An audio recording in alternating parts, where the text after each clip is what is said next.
my name's Paul Connor. I'm a Manchester-born guy via Galway. Came to Glasgow about 18 months. Well-travelled, lived in other parts of the world, lived in Australia for nearly 20 years, 10 years with Aboriginal people, which was an amazing experience. Work-wise, I teach Qigong, which is a type of breathing-based martial arts. I was also doing some work at Strathclyde for a while as a learning mentor with students who had, I guess you call it mental health kind of difficulties or diagnosis. I love Glasgow. I like the people. It's gritty. It reminds me a lot of the place I grew up in, and that strong sense of community is not completely vanished, which was very important in my terms of consideration about why I moved here. So, in short, that's who I am, and obviously, I'm here to talk today. So there you go.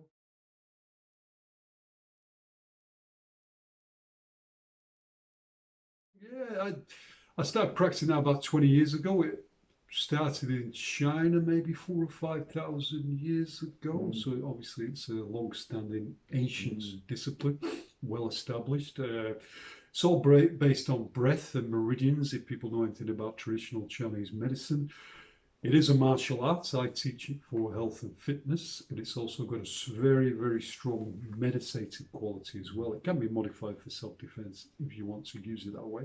I personally don't. Great for overall fitness and strength, posture, balance, core. It's got, like I said, a relaxation or a meditative quality as well.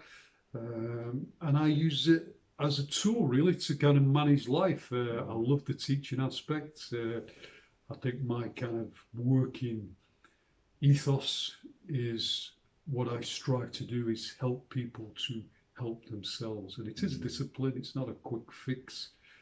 It's not Zumba cross training. Not that there's anything wrong with that, of course. But as I was taught, the students always lead their own practice. So basically, like anything, the more you put into it, the more you're going to get from it. It would be a fantastic tool to allow you to cope with whatever life throws at you. Now, it's not a cure. It's not a panacea. Life will still remain at times potentially difficult, but it allows you to manage. So it's a great tool to have in your kit bag, basically. That's what I would say to people. But because it is a discipline, it takes a while to get to a decent level. But I've had students who, within a month or two, have noticed that it has affected their state of mind for the better straight away. So just introducing those fairly elementary or rudimentary exercises to do with the breath and posture, it helps pretty much straight away, man. Even after your first lesson, there is a feel-good factor to it. There's no doubt.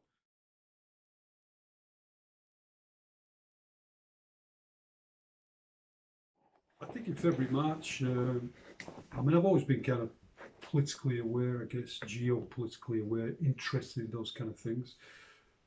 When it was first mentioned back in February, I had no great concerns personally about it because the way it was being then reported was that it was only potentially fatal for people who had comorbidities, i.e. other illnesses, or were older and frail, and that people who were relatively robust and healthy would either show no symptoms or would recover fairly quickly. So I thought, well, yeah, that sounds like the flu. Okay. And then when locking down healthy people was first mentioned, for me personally, that set major alarm bells ringing. I think I remember something like 3 or 4 days before the first lockdown came in March, the actual infection was downgraded to clinically a non-lethal infection, and that was before the lockdown. And it's like, well, okay, well, it's been downgraded. Again, why do we need such extreme responses? And then I remember April or May, there was all that furore, justifiably so, around people being denied hospital treatment. Again, vulnerable, sick people being put into care homes where they were left to die, basically, in my opinion, and they did not receive the treatment that they would normally have received.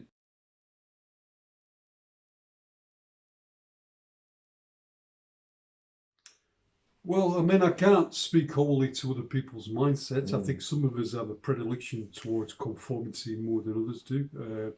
I've never been a particularly conformist person. I've always been independent minded. I was raised that way by my father, who's cut from a similar kind of cloth.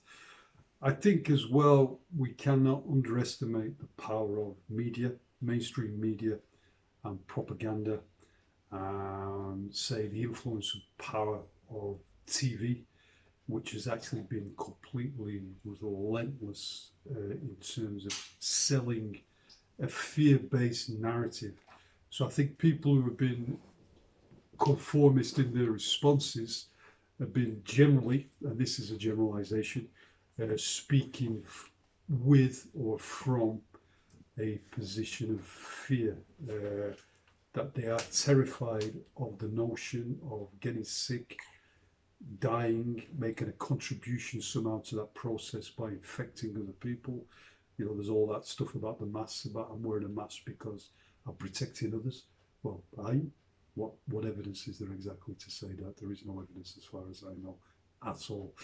So I think that is probably the fundamental difference. Now, I was told back in March that deliberately, and I think there has been a kind of a psychological warfare process played out by the governments against its populations to get them. It's almost like tenderizing a piece of meat, basically, whack, whack, whack, incessantly over a period of time to get them to the point where they are going to be coming from a position of fear and then compliance. So they're always going to be accepting that mainstream narrative without questioning or challenge. Now, I've not had a TV in my house for a long, long time, and I've always embraced other narratives, even when. So I think if you're not sort of that kind of bent, or you don't live in that kind of circumstance, and you are being bombarded with this avalanche of propaganda and negativity and fear, then you're a lot more likely to be compliant in your Mm. responses and basically fall in line with that Mm. agenda. That's what I would say. Yeah. You know. So you say there's like a correlation in the kind of uniformity in the narrative from the media, and a correlation between the uniformity in terms of perception between the population. I think there's a clear correlation. Yeah, definitely. I mean, you know, people are, I think, more influenced. I think, you know, people want a quiet life Mm. and will Aye. make sacrifices or even sacrifice freedoms as long as they're not feeling too imposed upon. And there's not, I think one of the things this has shown me is about the degree of compliance out there, the number of people who are willing to be compliant has surprised Mm. and disappointed me, to be honest. But that's just a fact. That's revealed itself with time. I mean, we've now had nearly a year of it. Mm. I think more and more people are starting to awaken and stand up, but it's been a slow, slow process. And that process, in terms of how long that has taken me by surprise Mm. as well. You know, and it has been a source of frustration and disappointment to me as Mm. well.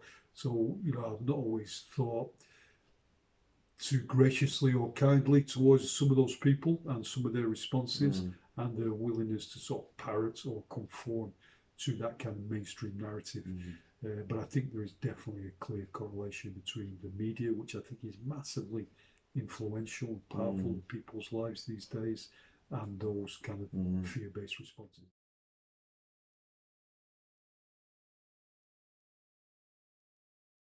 I think it's been good in a way, though, because it's actually revealed the reality of the world we're living in. And what appeared to be choice or dialogue is actually not really been the case. That Mm. people have really been singing from the same hymn sheet or have had the same raison d'etre or purpose, but have appeared in opposition or tension with each other. So basically, things like right and left wing, I Mm. think now a lot of that has revealed itself Aye. to be two buttock cheeks on the same arse, basically. I don't Mm. think there's been any kind of real fundamental difference, with a few honourable exceptions. I was thinking about a guy like Dennis Skinner, who was the old Labour MP, who was always regarded as a firebrand and not too worried about kind of upsetting the apple cart, even with within his own party. And I thought, well, how would a man like that have coped in this situation where basically there is no opposition and Labour now in Westminster just basically roll over? It's more about the apparatus, and I think basically those people are serving a cause beyond state governments. You know, there is a globalist agenda which I think they are both privy to, feeding into, and serving at the same time.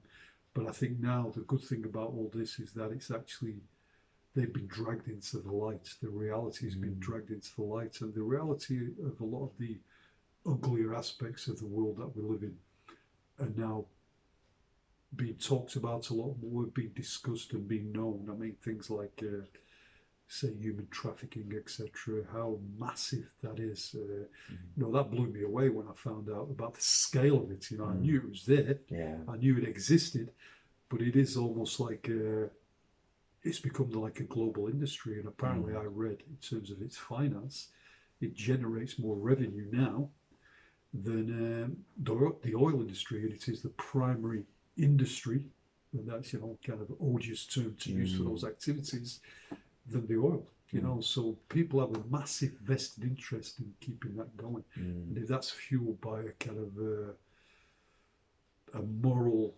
turpitude, then yeah, we've got a real problem. We've got a cancer or a darkness at the very heart of our species, basically. But I think that is now a lot more apparent and a lot more visible than it was. I think it's been there for a long time, but I think it's also been hidden for a long time too. And it kind of popped its head above the parapet occasionally, but it was always like individual cases, or there's maybe groups, and you think, oh yeah, look at them evil people, etc. But I think it's a lot more widespread and endemic and planned and systematic than we realise.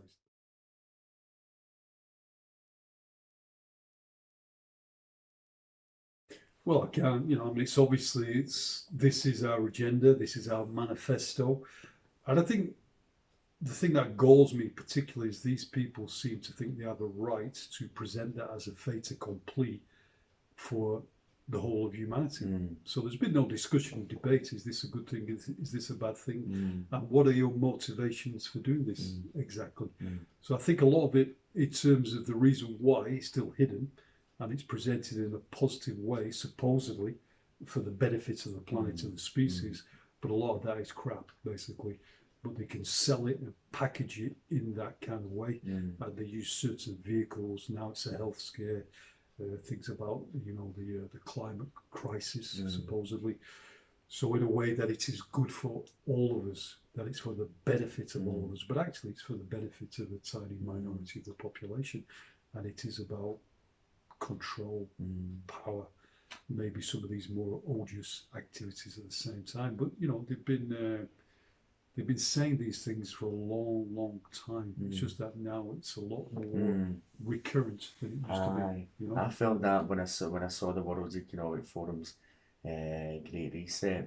Two things struck me. One, just you mentioned the word gall. I was like, very brazen, very much like that. But then immediately you look into the World Economic Forum, and it's made up of the 1,000 wealthiest corporations on the planet. So the idea that the 1,000 wealthiest corporations on the planet are meeting together and they've come up with a plan and it's going to benefit me and you, it was a big question mark for me. But I felt at that time, Paul, I was maybe trying to bring this up with people, but it had the tag of a conspiracy theory on it. It did, and I think it's got a lot less of that tag now, as people are actually waking up to the fact that a lot of what the so-called conspiracy theories and the tinfoil hat, whereas we're saying back February, March, April, May, is coming to pass. We talked about, you know, COVID passports, compulsory vaccinations, the agenda of hiding child trafficking and abuse, etc. The fact that these transnational corporations actually supersede governments in terms of the reality of power, and often governments, or what appears to be governments, is very much acting to facilitate that power, basically. So they are lackeys of those 1,000 corporations. And I think again it's been good because that now is more obvious, because I remember having debates with certain people at the time this first started, and I was coming more from that kind of what was then deemed to be the tinfoil hat wearer camp. They were saying, well, why would all these governments be working in concert with each other? But actually, in reality, that's what they've been doing all the time. And a lot of that kind of tension and opposition, it's been there to a degree, but it's also been a ploy to kind of generate this mirage about the way the world actually works, when it doesn't actually work that way. And I think, say, China has been a template society for what is now obviously being rolled out, certainly in the West and other countries too. This is the kind of society that those interests and that kind of clique would have us live in, basically, where we will have choice, but it will be predicated on massive conformity, and those choices will be rationed, and those choices will be taken away if and when deemed, and people will be judged accordingly. If you're not a conformist, if you're not prepared to sort of do as you're told, basically there will be negative consequences for you, and there will only be positive consequences if you are prepared to do as you're told. And then we get into that philosophical question, well, A, is that right? Is that moral? And from an individual or collective point of view, is that the way we want to live our lives, being dictated to at that level? Obviously, we're a community, so we have to conform and take other people into consideration. But I personally think we have basic, inalienable individual rights and freedoms which supersede the choices of certainly powerful interest groups, and they should always be honoured, and every person should have the right to live that kind of life, as long as there's, you know, they're not impacting negatively on other people. You know, that's it, man. You know? But that makes perfect sense to me, and as you were saying it, it kind of resonated. It's true. I mean, and I think most of the people watching, in their heart of hearts, would go, that's the world I want for myself, where there's a level of freedom and autonomy. And for those people that have got children and grandchildren, you certainly want that for them. So. But maybe it seems like that's kind of slipping away or in danger or vulnerable as a concept. Absolutely. Well, I think what happened, it's been a long process that humanity has been a lot more controlled and enslaved and treated like chattels. But there was always a kind of mirage or a surface of apparent freedom of choice within that. And I think I can apply that to my own life, that I had a lot of freedom, but that was very much at the behest of others. And it was only because I didn't challenge them overtly, just more through happenstance than choice, that those freedoms were not taken away. And we saw all over the world certain repressive governments and people being brutalized, imprisoned, murdered, subjugated. It's just that in the West in particular, we've been fortunate to lead relatively privileged and relatively free lives. But I don't think we realized how tenuous all that was and how quickly it could all be taken away. And I think there has been a softening up process. There's been that rise of the nanny state, and, you know, on the basis of looking after your concerns, at the same time, freedoms and choice is being taken away. But people are malleable, so that becomes like a new norm. And they think, oh yeah, government has our own best interest at heart. Whereas I think what the last year has shown is that is not really proven to be the case. And that has been another reveal. And I think in terms of, let's say, people who are still compliant or are still struggling with it all, I think a lot of them are still there because they cannot believe that government would be so malevolent. So I think a lot of people still buy that kind of mantra that these people care about us, that they're acting in our best interests. Now, I don't think that. And to be honest, I didn't fully think that even before this, you know, because there's a million examples of that not being the case, and a million examples of government abusing their own populations. It's just like I said, in Western countries, certainly over the last couple of 2 or 3 generations, those have not been the kind of things that we've had to face. But I think with the growing of materialism, there's been a softening of society, and a lot of our community ties and links have broken down as well. So people have been ripe for the picking almost, and right to be controlled and told what to do and repressed. And now, it's like people have forgotten almost to stand up for themselves and say, no, enough is enough, and to come together and say, no is enough. So, yeah, so that's at the point we're at the moment. And I'm just hoping that more people continue to wake up, see the reality of what is going on around them and the reasons for that, and then start to stand up and speak out. And I think if enough of us do that, we do that together, more so cohesively, the best we can, we can actually start to turn this around. And I think I can already see some signs of that happening.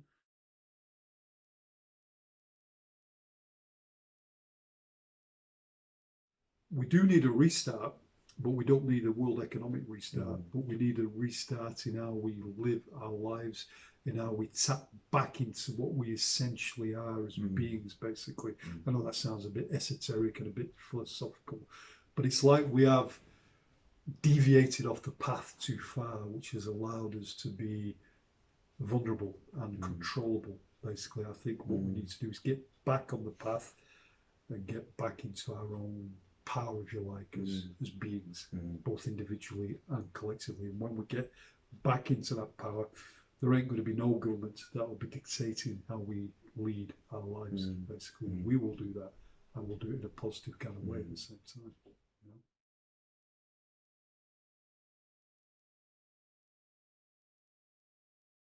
Certainly, it seems to be a desire out there, Paul, for more of a dialogue. I think people are really feeling, for more than one reason, the pub's been shut, the restaurants and all that.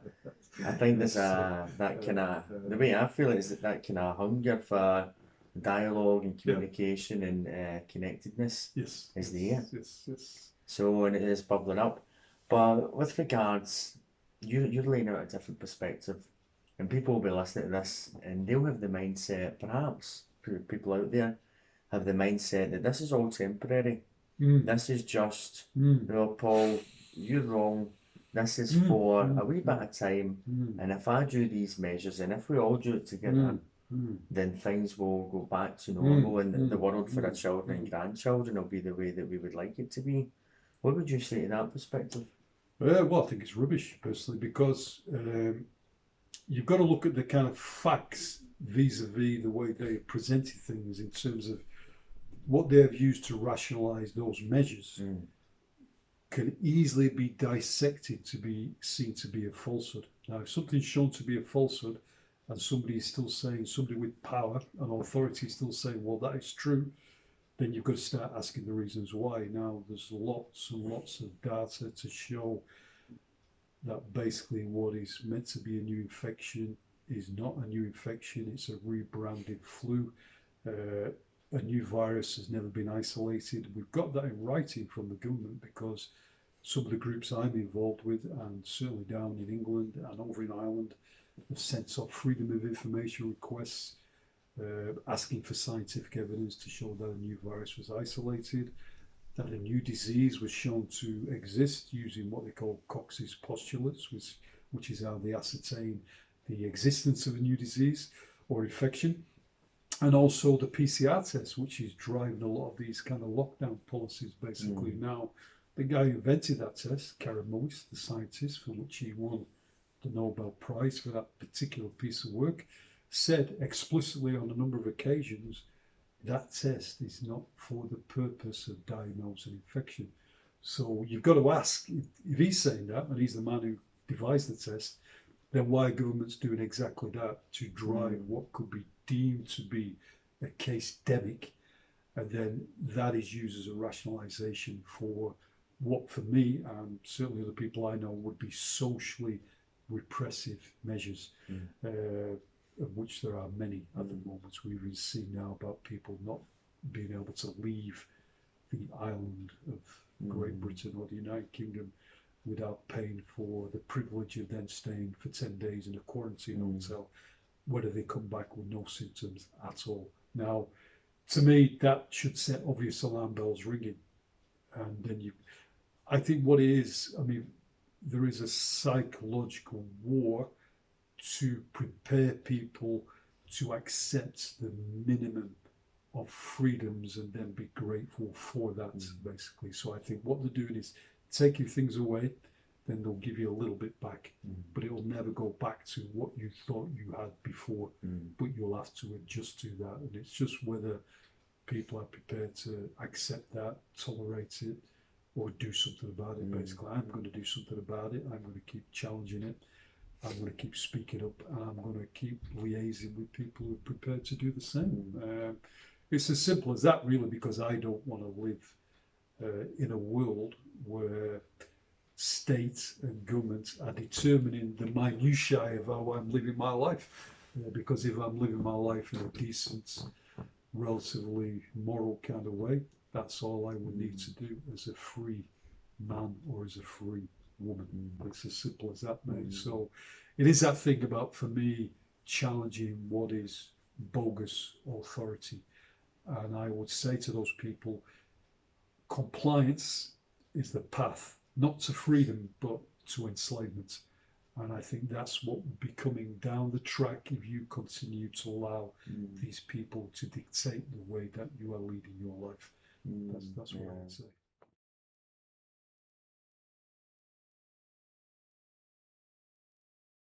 Quite a divisive subject, but do you think that the vaccine is the path to normality or something resembling it? Not at all.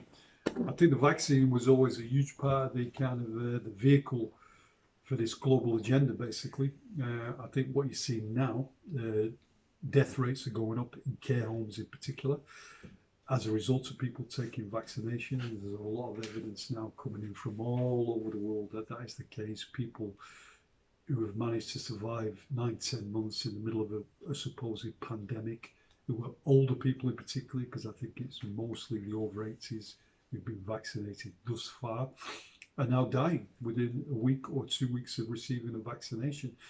Now, I know in the mainstream press, some of those deaths have then been written off as COVID deaths. Now, you've got to ask the question, how come these people manage to live for 9 to 10 months in the middle of a pandemic, not get infected, receive a vaccine which is supposed to help prevent infection, and then all of a sudden die of that infection?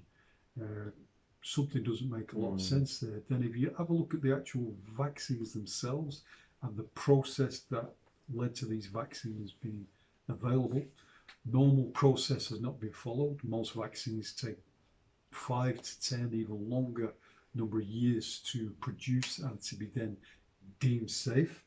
This vaccine was put on the market within a year. And I think there's 3 stages normally, trials and processes. They only ever went through the first 2 stages. So stage 3 is actually out in the community, which is obviously not a controlled process, is it? So basically, I think a lot of these people are guinea pigs to that process. But I think people are starting to wake up to the fact, because there are some healthier people who have chosen to take the vaccines, including health professionals, care workers, who have then either become very, very ill. I think Bell's palsy has been one of the kind of manifestations around the Pfizer vaccine, and maybe the others too, or die.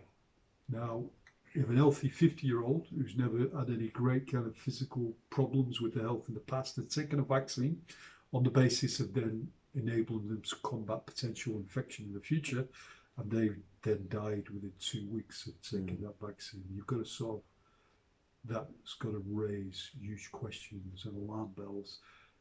And there's a lot of evidence out there as to what is exactly in these vaccines too. Now, obviously, I'm not a health professional, but if something contains things like formaldehyde, mercury, aluminium, aborted fetal cells, rodent cells, monkey cells, that doesn't sound like medicine to me. And I would query as to why would anybody would choose to put that in their own body, and why that would somehow facilitate better health, as opposed to eating a veggie burger and a salad and drinking a fruit juice. So to me, or going out in the sunshine. So I think there is an agenda. It's a sinister agenda, and it's also a money-making agenda. And all you've got to do is scrape beneath the surface in terms of our institutions and where their funding is coming from and the resources, and a lot of it is tied up with certain foundations, like the Gates Foundation, which are then closely allied with big pharma, big tech, these powerful vested interest groups that actually I think are the ones that are pulling the strings behind this. So yeah, that's it, man.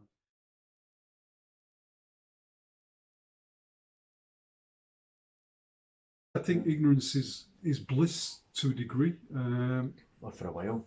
Yeah, yeah, and I think for a while, yeah, and I think they would rather not know and hope that it somehow gets better rather than take it on, because to take it on actually does involve courage, it does involve fortitude, it does involve energy, and I think basically there has been this drip feed of we know best, and we will do that for you. You don't have to worry. Sit at home, watch a bit of Netflix, Bake Off's on, get to IKEA at the weekend, spend a few gift vouchers. So I think we've become softer in a sense and more lazy in our thinking and stop taking some degree of responsibility for our own choices and our own lives. Now, I think personally that's a good thing to do. And this is a clear example as to why that is the case. Because I think if a lot more people were doing that, you probably would see a lot more pushing back and a lot more resistance. But again, it's that combination of fear, compliance, propaganda, brainwashing, psychological warfare, and a society where government will take care of things for you and they're acting in your best interests. But I think this is revealed not to be the case, basically.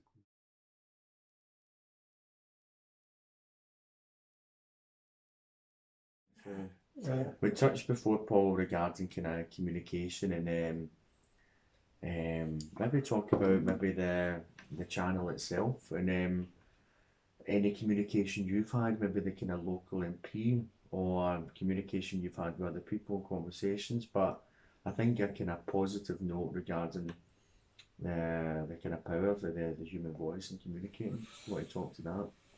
Well, I think it's imperative that we speak up, that we challenge, that we ask questions, that we don't accept things just at face value, that questions certainly need to be asked at the moment, that we need to stay in touch with people, we need to embrace like-minded people, we need to have dialogue with people who are not certain or unsure.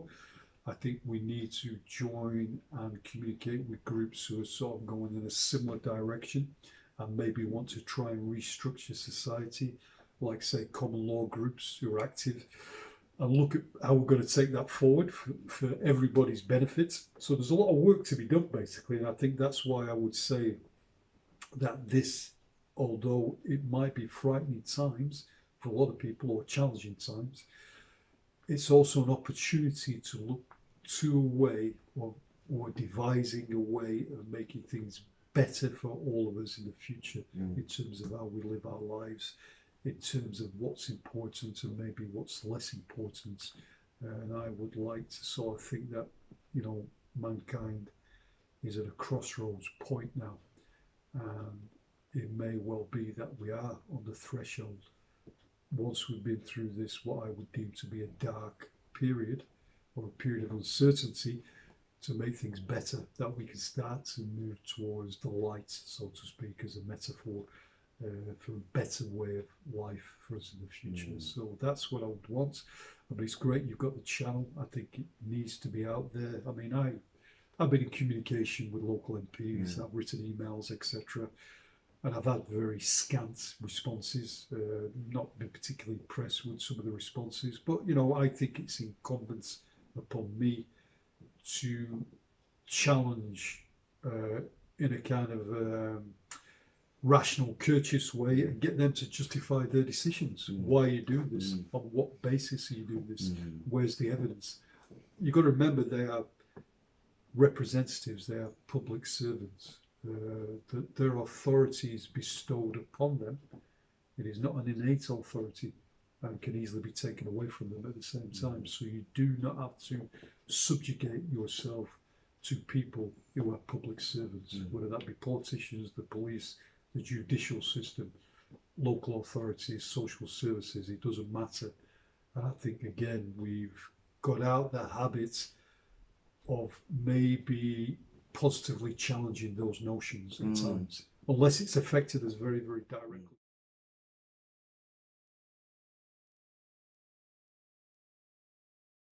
Well, as we touched on already, Andy, I think what will happen is that people will continue to lose their fundamental human rights and freedoms, and then they will literally be living a way where they do not do what they are told to do when they are told to do it.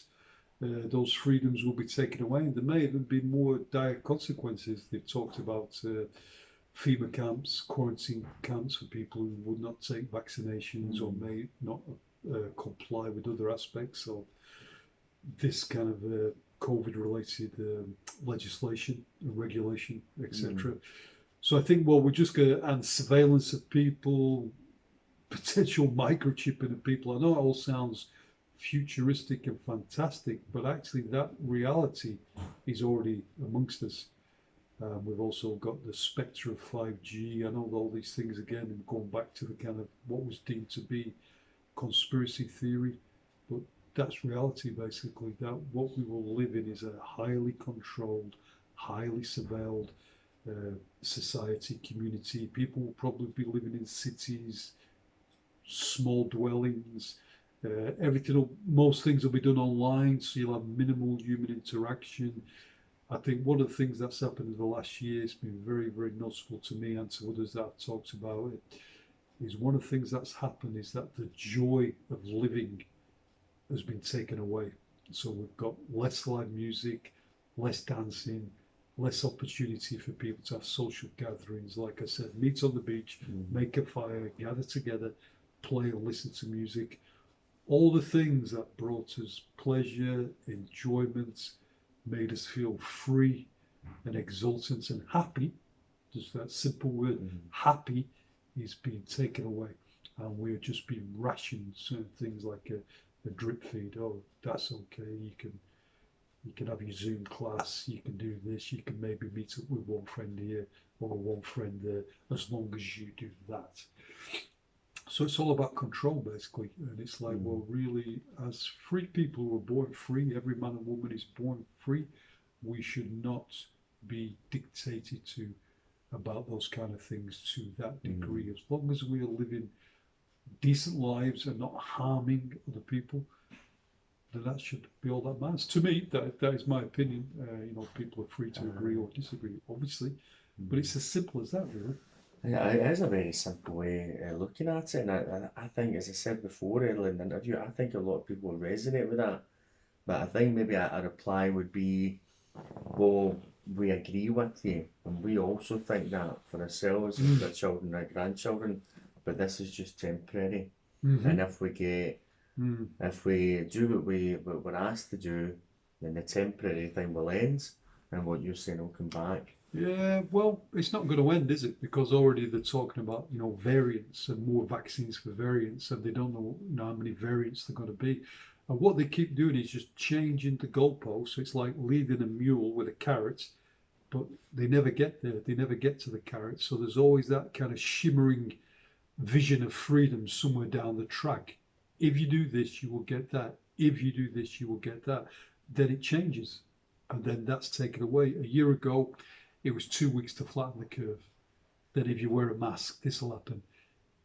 If your children sort of are taken out of school, that will happen. You will eventually get your freedoms back. If you close down your business for a certain period of time or restrict access to the public for a certain period of time, or if you don't go out after 9 o'clock at night or whatever, there's always that shifting of the goalposts.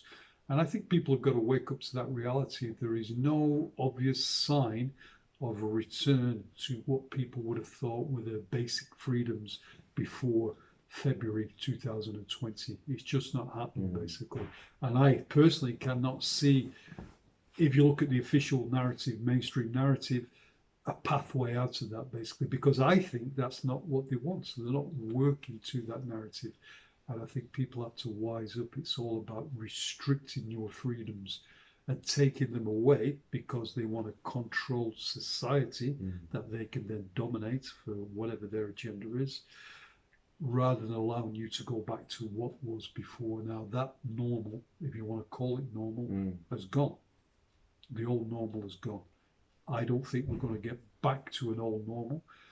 All I would say is that potentially we may be able to find, if we seize control of that narrative by hopefully peaceful means and positive means, we can then introduce a better normal than the old normal, and certainly a far better normal than this normal, which is like this dystopian nightmare, which is what it's become. It is, you know, COVID 1984, and I think that's exactly what it's become.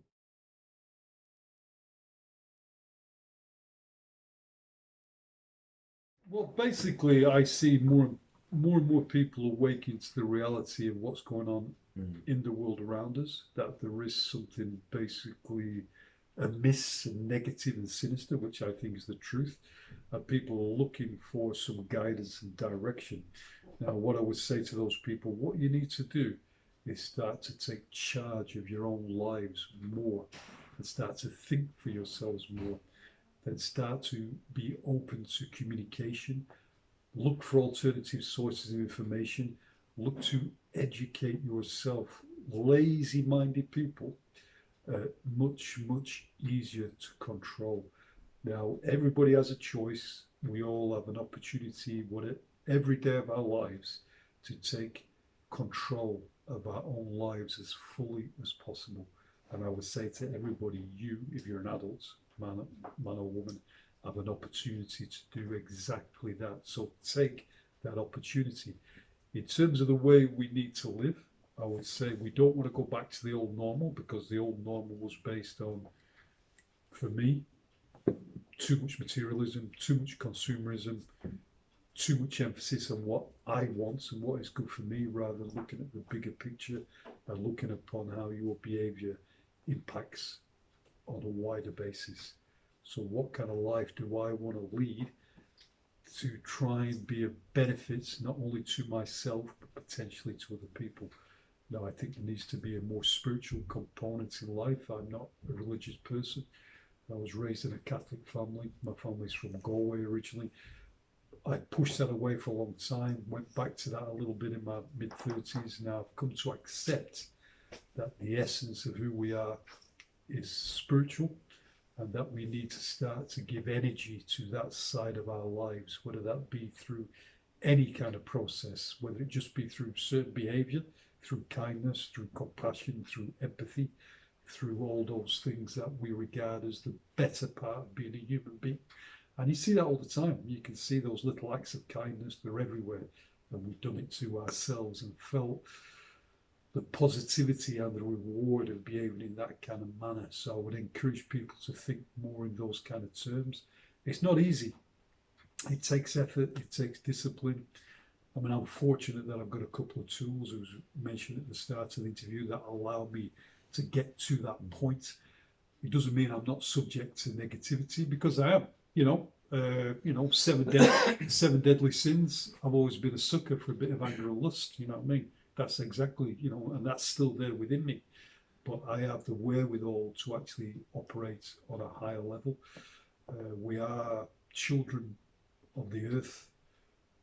As we become adults, we should take responsibility and be guardians of the earth, both for ourselves, for the planet, for everything else on it, and try and safeguard a healthy future for our children and our grandchildren and the planet as a whole. So I just hope that whatever path people decide to get towards those kind of ends and that kind of way of life, I would recommend that people do that. And it is a change in mindset, but it also brings a great reward at the same time. And I think if you can be the example and you go through life, you can actually start to make a real positive difference around you at the same time, not just to you, but actually to others. And I think that's what needs to be aimed for now. You know what I mean? So that is the gospel according to Paul. Only I have read that book. Or maybe other people will. You never know. Well, Paul, thanks very much for your time, and we look forward to seeing people's comments and thoughts and replying to get the discussion going. Thanks very much. Yeah, thank you, Andy. Thank you for giving me that opportunity. Cheers.